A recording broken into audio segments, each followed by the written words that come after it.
Sergei Madrigal, a Cuban, as well as very, very experienced Nicholas Fodor, Hungarian, and well, could make for an interesting race. Jose Cordova as well, the Cuban. Cubans so good in the canoes. And Zheng Pengfei, of course, from China. Yeah, I think I remember from last year the Cuban athletes were very strong at this distance. So I expect them to be fast also today.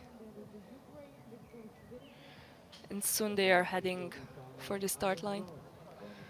Yeah, they are. Again, they're sort of swarming like bees before the start line, over to the pontoon at the start, where we can see various of our young helpers lying on the pontoon, ready to hold on to the stern of their kayaks. No boot to put the front of your boat into this time round. Just got to be grabbed by someone while you wait for the start.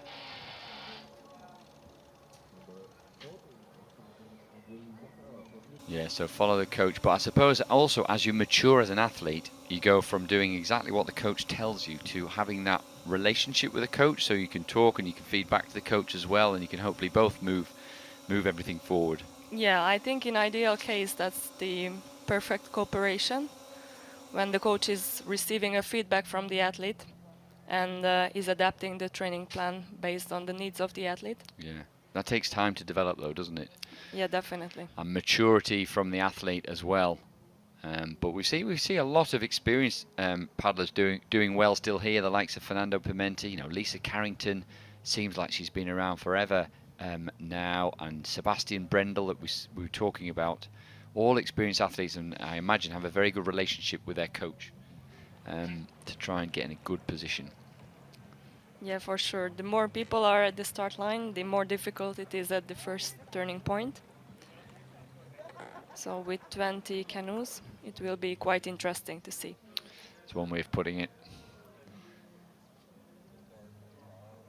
Right, so paddlers just preparing themselves. There will be a bit of a melee at the start. Might not be able to give you exactly who's who, but we'll do our best as long as the numbers stay on the back of their boat, which isn't always guaranteed.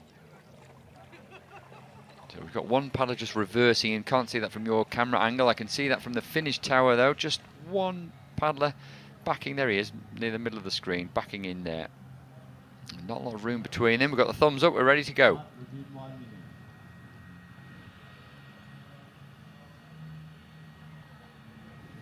It's a really impressive sight, this as well, from a distance. You can see all those paddlers. We'll see them all kind of converge around 2 or 3 people. Some may take the far right-hand side as we see it. Some may take the far left, and a few may well take the middle. But no doubt groups will form around 1 or 2 strong paddlers. As you can see that, a group forming on the right-hand side there, a group in the middle, and probably 2 groups on the left-hand side. So Cuban Jose Cordova in picture there. He's right over the far side. He's got to get across. There's a bit of a group forming around him. We could already see some little crash. Yeah, number 12's missed out already. He's going to struggle to get back from that. Lee Kang-min from Korea, isn't he? But we have a strong lead. I'm not quite sure who that is, but he's a long way ahead of the rest of the field. He's got clear water, in fact, on the rest. And you can just see, have a look at those boats there. They're trying to form a group around the left-hand side of your screen as we stay with the drone there. And I think it might be the Czech paddler that was in the lead. We've got the Ukrainian as well. Now that's Viktor Shridyuk going well in that distinctive Ukrainian yellow vest. Now the Cuban paddler that we saw earlier on, Cordova, coming across from our right to left in the red boat. He can sense that the lead is right over there on the far side of the course, and he wants to be on that wash. And also he has to go that direction to get to the right turning point. So the turning is from the left side. No, from the right side. From the right to the left, isn't it? Yes. If you're the paddler, yeah, you're right. And Is just that look at right? him coming across. Yeah. He almost takes 2 or 3 people out there, but he can't steer it back. He's going into the... yeah. Oh my word, what an absolute disaster from what seemed a great position. So difficult to steer these canoes, isn't it? And he's Yeah. lost out there, and I don't think we'll see him come back from that. It's the Czech paddler that was leading, that number 15, going really, really well there. Yuri Minarik was definitely by far the quickest down there, and the group wants to form around him. and it is Carlo Tacchini, the Italian, who's there, and also Sergei Madrigal, using every little bit of experience just to be in the right place at the right time. And we can see that these guys are really close to the turning boards. They are not leaving space here, and they are not giving each other a chance to catch up. No, a little bit of a contrast in what we saw with some of the women paddlers in the previous race. Just one of the, I think that's the Ukrainian, just struggling a little bit to go around. He wants to keep his bow close to those boys. Lovely to see all those canoes converge around that bend, all wanting the tightest turn around it. We've got a little bit of clear water between the Czech paddler and the next two, which is the Cuban Madrigal and Tacchini, the Italian. Long way to go yet, but the Czech paddler, Czechs have had quite a fair bit of success here, particularly with Martin Fuchser, of course, in the C1000 and C1500 event, but going well here in this event too.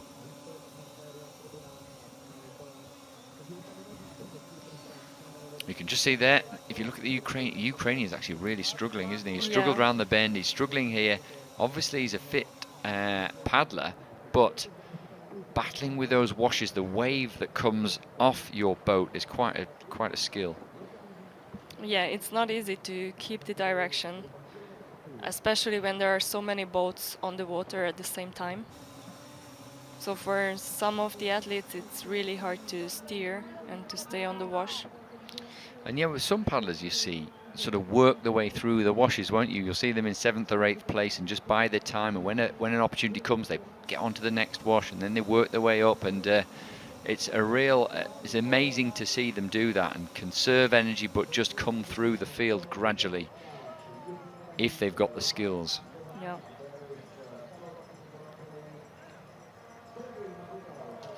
I think several people, they have a very good sense for catching this wash. And some of them, they just don't practice because they train for sprint and only for flat water, so they don't have so much experience where to go, where not to go. So I think it's all about the experience what you can gain during your races. That's right, yeah. You know, a lot of these paddlers will be practicing paddling in the straight line. They don't want to turn. In fact, they know that turning uses energy. And when you're in sprint, you want to be going in a perfectly straight line if possible. Then all your energy is into going forwards. But this is very, very different. You've got to be able to maneuver that boat, get yourself in the right place, settle onto a wash, take your opportunity when it comes, and as you said earlier, accelerate when you need to. And a lot of these paddlers who are good at the endurance event actually have excellent acceleration. So we've got 3 there, and it's just a 4th paddler, which is the Cuban, Cordova. He's not far away there, and if he just sticks to it, perhaps on the inside of the bends there, he may find himself in a wash. The perfect wash would be directly behind the Czech paddler, wouldn't it? Yeah, I think he's going to catch up pretty soon. He has a lot of experience on 5,000 meter, and I can see he really knows what he wants and where he wants to go. He's already sitting on the wash of the 3rd athlete in the first group. And actually the first group is reforming now, so Italian athlete Carlo Tacchini took the lead. Yeah, interesting. This is what we didn't... Oh dear. He's really gone for it, hasn't he? But interesting that this is what we didn't see in the women, that the groups splitting up and reforming. But it has happened this time round. So we've got Tacchini in the front, and then we've got the Cuban Madrigal behind that. I'm not quite sure what's happened to the Czech paddler, who's a bit of an expert over this distance. He's an endurance paddler, but just dropped back now. So we've got 2 Cubans in this now. We've got Cordova a little bit further behind. Experienced Madrigal is now up, sitting on the wash of the Italian Tacchini. We're in the first small lap, so we'll have 4 more to go after this one. But clear water between these 2 groups now. I think this was the case when they actually realized in the first group that the second group is catching up. So they had a good reaction. They were fighting back, and now the difference between the 2 groups is actually growing. Indeed it is. Yeah, just seem to have settled a bit now as well, don't they? Quick look round there at each other for the two leaders. Now they've got to keep working together. If they take turns here, they can pull away from the second group. The Czech paddler, who was a medalist at the 2018 Youth Summer Olympics. He's got a little bit of work to do now. I wonder if there'll be a little bit of pushing people into boys. Well, he was quite generous there, wasn't he? Yeah. So Tacchini just allowing a bit of space for Madrigal to go through there. And they will come round soon and complete the first of their 5 small laps. They've got about 100 meters to go now till they get to the bend. They can see them going around the top bend there. Bit of a procession, the boat spreading out a little bit further. Just a small group forming there a little bit further down the field. That is Ian Ross from the United States, along with Juan Valencia from Colombia. It's great to see Colombia here. They are not coming to each event. No, we don't see them very often, do we? Yeah. And it's really, really good to see. We've got 49 nations here, in fact, this World Cup, which is a really good turnout. Yeah. So, are they tight round the bend? They look to be pretty good round there. Right-handed Tacchini, that will suit him round this bend, leaning the boat over, just trying to maintain that rhythm, maintain his pace. And we've got trying to jump between the groups now is the Colombian Cordova just behind. You can see him in shot. Well, you will be able to in a minute. And just having a look at Tacchini. He's perhaps caught a little bit. He doesn't know what he wants to do. Does he want to keep going in the front, using up all his energy, but allowing the other Cuban to catch up, or does he want Madrigal to do some work and take his turn? Yeah, sometimes it's hard to decide during the race because you don't know how much reserve the other person has. So you don't know if you just need to pull a little bit more and then the other person is also losing all what he has, or you should just take some rest and sit on the wash. Difficult one to know, isn't it? I suppose you get to know some of the other paddlers if you race them on the circuit, but it must be hard to tell. Yeah. So as we go around, little procession round the bend there.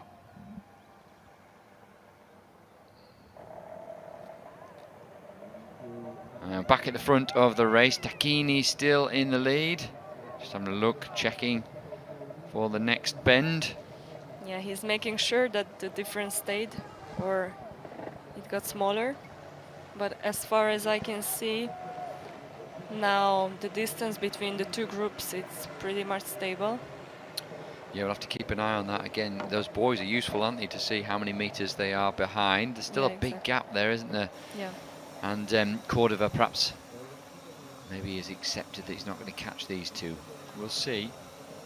Going around for the second of 5 small laps. Tacchini very aware, looking round, checking where other people are, but just a little bit wide round that bend there, but keeping it smooth nonetheless. Looks good, looks focused, looks relaxed, boat running pretty smoothly.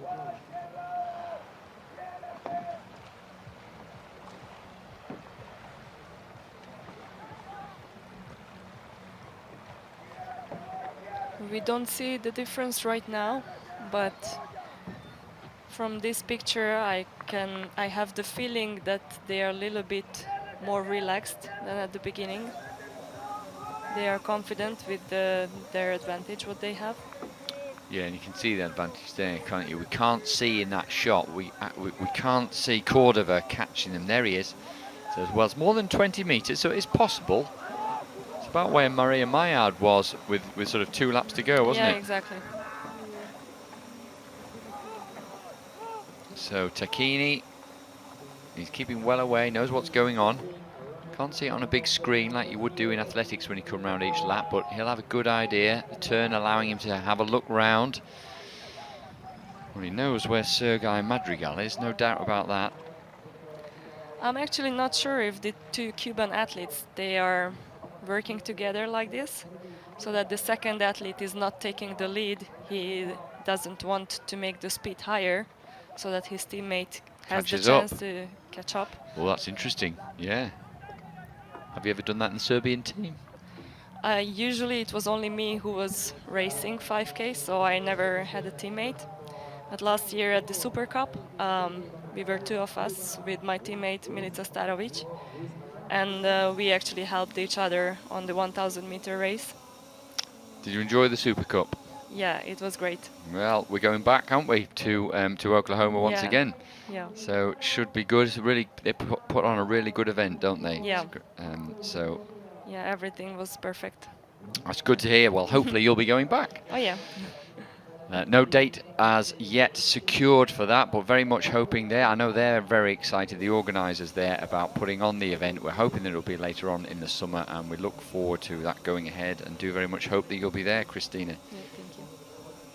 Right, so there's the Cuban athlete with a sort of bit of a frown on his face, thinking, right, what am I going to do? Is my teammate allowing me to catch up? Hopefully.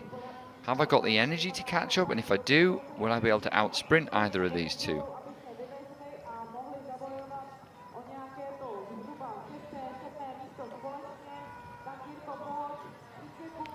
So camera just panning out. We'll see, there they are. There they are. Difficult to see what the gap is at the moment. I think it's still reasonably big. Yeah, but it looks like in this first group, the Cuban athlete lets the Italian athlete do all the hard work. Yeah, he is, isn't he? And you can see the stroke rate's a little bit lower. I mean, the Italian Tacchini doesn't look like he's trying too hard, but he's certainly working harder than Madrigal. Round the bend once more they go. They feel safe, definitely, for Yeah. the first two spots. It'll be interesting, won't it? Like we saw in the previous race, that the Spanish paddler, though she hadn't done any of the work round, was happy to and satisfied to settle for the silver, and maybe, you know, she was pushing herself hard enough just to stay on that wash. Yeah. I expect here more fight in the end. Yeah, let's see. Once they get off the final bend, they may well fight it out over the last 500 meters.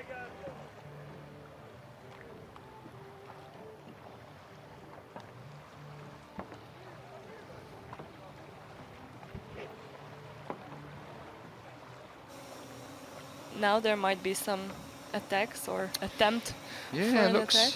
looks like now, oh, a little bit of, yeah, just forcing wide a little bit there, says Tacchini. And Madrigal says, thank you very much. I'll just join back exactly where I was before. Great shot, you can see there. Right the way around the paddlers. Just got a quick glimpse of Cordova behind them, not really making any inroads. You can see some of the paddlers there. Number 5, that's Borgil from Poland in the white cap. And the Ukrainian paddler who struggled with his controlling his boat in those waves in that wash a little bit earlier on. Viktor Svrdiuk.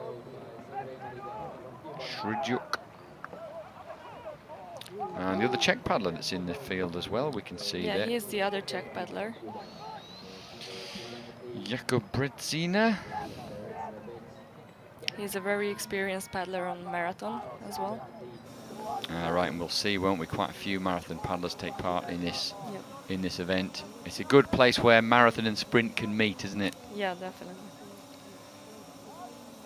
Of course, used to be part of the World Championship program. Certainly the 10,000 meters did a long time ago.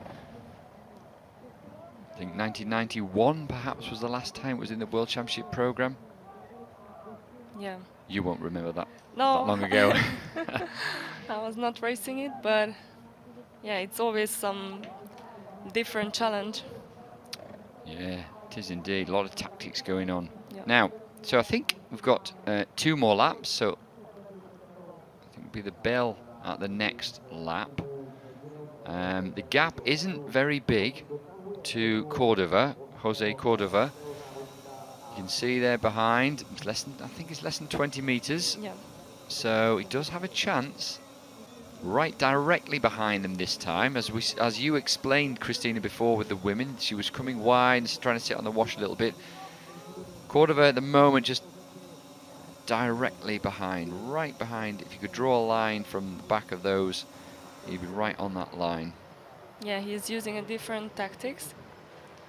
He's trying to catch up right behind the first group. Different sort of wash right directly behind, isn't there, to the one that's at the side? Yeah. Because these small laps, they are actually too short to go always on the side and then come back for the turn. So yeah, maybe for him, this is the easier way to try. Yeah, this is what's working for him. Yeah, we'll have the top turn again now, and they'll know they'll be coming down towards the bell. So just perhaps a little bit of a sense of urgency in their minds, knowing it's not going to be far now. There is a chance for Cordova to catch up. Yeah, Carlo Tacchini is always looking and making sure that the difference stayed. He is, isn't he? Keeps looking around every time he does that turn. I know that feeling. What, somebody looking round at you or you looking round at someone else? Yeah, I also need to look around all the time just to give a feedback for myself. Yeah, I remember Ivan Lawler when he was paddling these races in marathon. He seemed to have a head like an owl that can almost, turn right the way around. He still carries his technique, but his head will be looking around to check where all the other paddlers are. Real technique and real skill to be able to do that. To keep aware of what's going on around you, but also be able to focus on your own job. Yeah, exactly.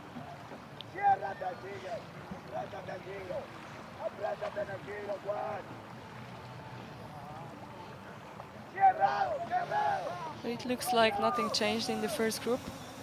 No, he's having a try, isn't he? He's still having a try. He's come wide this time. He's trying everything he can, Cordova, to get on terms. Yeah, now he's trying to go out on the side. And he's trying to attack from there. He'll have to move. Oh, we've got a movement there. We saw the real stroke rate pick up there. Maybe his teammate noticed that. Oh, bit of a sprint. It was almost as if they thought that was the last lap. There was a real sprint going on there. And it was instigated, surprisingly, by Madrigal. I don't know whether perhaps he didn't want his teammate to catch up. So he sprinted. Tacchini was having none of it, saying, no, thank you very much. I'm in the lead. I'm going to stay there. And now they've got a bigger gap to Cordova. Yeah, I think at this point it's already dangerous to change the lead. It's dangerous for Tacchini because there might be a risk that he cannot take back the lead again if he lets the Cuban athlete going in the front. Okay, so that's because we're getting quite near the race and they've had the bell, and so he thinks, right, okay, from now on, I want to be in the lead. I want to be watching every move and I want to be covering it. Yeah. And it's always a little bit hard to break through the wash, to break through the waves in the final sprint. So if you are sitting on the waves, then you must work much harder. It's hard, that as well. Do you find that you get used to that rhythm and you're used to feeling on the wash, so actually to accelerate away from that must be very difficult? Yeah, it is.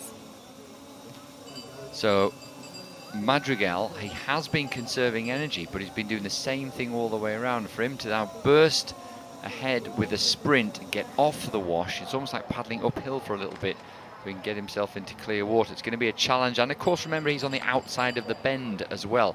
A little bit more work to do going around this last bend than Tacchini, who's in kind of pole position. He knows when the moves are coming, he'll be able to sense it, and he's got the inside. Exactly, but when we saw his attempt, the attempt of the Cuban athlete before, that was pretty strong. It looked very explosive. So I believe Carlo Tacchini has to work hard to keep his leading position. Yes, and I don't think Cordova's going to play a part in this battle for the gold medals. Just between these two. Again, Tacchini has a quick look round. Yeah, I wonder if he's going to try and force Madrigal wide. Might just do a little bit, and now we've got to wait for the sprint. Now, is Madrigal going to go now? Is he going to wait till in a straight line? Is he going to bide his time and just try and accelerate? Here he comes wide, tries to come off the wash. They're almost level with each other, and then we're about to see a sprint over the last 200 meters for the finish line. And this one, there's a gradual sprint before, as you spotted, Christina. He really picked it up straight away, but they're just winding it up gradually now, aren't they? There's less than 200 meters to go, so just over 30 seconds from here on in, and it's a real battle between them. Now Madrigal got on terms, almost got his nose in front, but Tacchini said, I'm having none of that, I'm going to go again. And therefore, look at those bows running almost neck and neck, but it seems that Tacchini found something else, gone up another gear perhaps now. He's determined, he's thinking, I've led this the whole way around, I'm not giving this up for anyone. And really, Madrigal's got to try again, but if you look at Madrigal's body language, he looks as if he's almost accepted now that he's not going to get off that wash and past Tacchini, and it is Tacchini, it is the Italian who's going to take the gold medal. Well done to him. It was a great race, a great finish. It was, yes, and well done. You know, Tacchini, like we saw in the race before, he put all the effort in, and Madrigal certainly asked questions of him, but Tacchini was able to respond every time. Yeah, and he was brave, because he did most of the work, and he believed until the end, so he has a well-deserved gold medal. Yeah, he does, and you know, often they say fortune favours the brave, so if you put yourself out there and you are brave, you're rewarded for it, and this time he was. Italy, I think they have a silver and bronze medal from this regatta, but now they've got a gold. Good job. And a good race, wasn't Yeah, it? Exciting yeah. to see. Good start, you know, some changes in position, some different groups forming. Nice to see that it wasn't just a procession one in front of the next, and even the third place did have a chance for a while, but the first two were too good for Cordova, Jose Cordova in picture there, and he will have to settle for the bronze medal. Yeah, and he lost a lot of time when he tried to go from the left side to the right side at the beginning. He did. It's interesting that, because it's obviously an advantage if you start on the paddler's right, near the finish tower off the start. How do they decide who the positions they start in on the pontoon? Is that random? I think it's random, yeah. But as far as I know, lane 1 on this long distance is always on the opposite side of the finish tower. So in this case, I think the bigger numbers have a better advantage. Yeah, closer to the tower, a shorter distance to go, and it was, Yeah. in fact, you're absolutely right. It was Jose Cordova who got away to a good start, but he had to come right the way across, didn't he, to get with that group, and that's perhaps what cost him the position in that lead group. It was the Czech paddler that we mentioned, the young Czech paddler that started really, really well, but then he faded a little bit after a great start. Minarik, that was Jiří Minarik. And then it was Tacchini against Madrigal, Italy against Cuba, and Italy, Tacchini held on to the lead, and here he is now with Ross. Carlo, that's a tough race. You fought hard all the way. You must feel pretty good about that.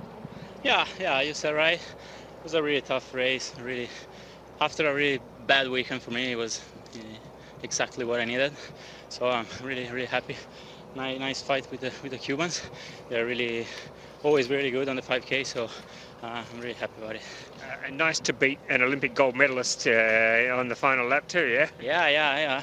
Nice for me to be in front, yeah. But yeah, next week, new battle, new fun, hope, new medal. Carlo, I know how disappointed you were missing out on the Olympics last year. How do you feel about this Olympic cycle? How are you feeling about the path ahead for you? Well, he started really bad because I didn't make the final, but we made the final in C2 with Gabriele, a very talented young guy. So I'm happy and positive for that race. I'm very disappointed about the C1, but the path is long and hope we can better. Yeah, a win like this, it's good for your confidence. Yeah, you haven't won at an international level for a little while, so this would be good for your confidence. Yeah, absolutely. It was necessary because after this morning I was really down, so I needed something to cheer me up, and the gold is what's better than the gold. We could see how determined you were. There was no way you were going to let the Cuban past you. Absolutely not. I was ready to cut my arm off and throw it at him if it was necessary, but absolutely not. I'm glad you didn't have to do that. Well done, Carlo. Congratulations. Thanks. Bye-bye. Well, that would have been awful, wouldn't it?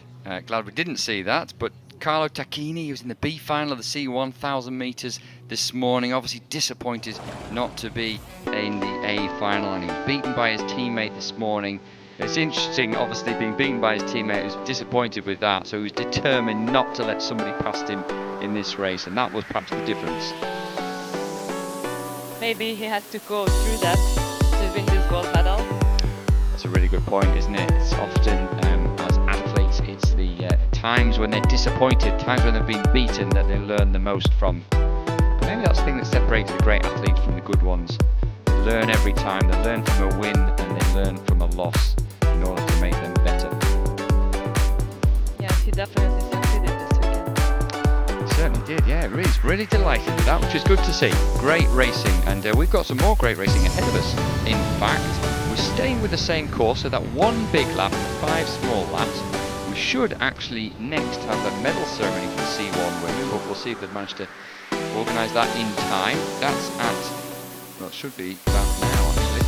And then after that, we've got kayak women and men. So K1 women 5,000 and K1 men 5,000 to finish up what has been a fantastic weekend here in Racice.